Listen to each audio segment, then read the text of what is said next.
The morning mist still clung to the rice fields when the announcement came. A loudspeaker, mounted on a government jeep, through the village. For the nation's development, an international airport will be built here. All landowners will be compensated. You have 30 days to vacate. At first, the villagers thought it was a mistake.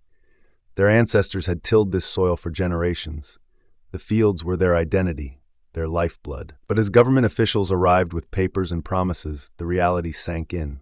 Progress had a price, and they were the ones paying it. Ravi, a 60-year-old farmer, had spent his entire life on his family's land. His son Arjun, a graduate who had returned to modernize their farming techniques, was furious. "Why our land, Appa? Why not the rich estates in the city?" he demanded. The officials reassured them, "Compensation will be provided. You can buy," but the amount offered was barely enough to buy a fraction of what they were losing. Protests began. The villagers, united, refused to sign the papers. They reached out to the media, but coverage was brief. Meanwhile, landowners in the city, whose vacant plots could have served the same purpose, remained untouched. The wealthy had connections, legal teams, and influence. The villagers had nothing but their voices. Days turned into weeks. Electricity to the village was cut off. Water supply became irregular.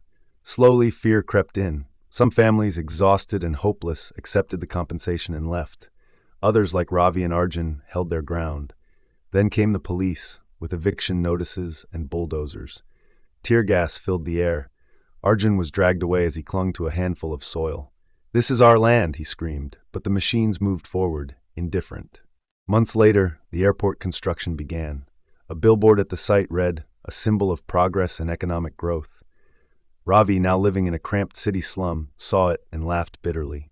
Progress for whom? Development should uplift people, not displace them.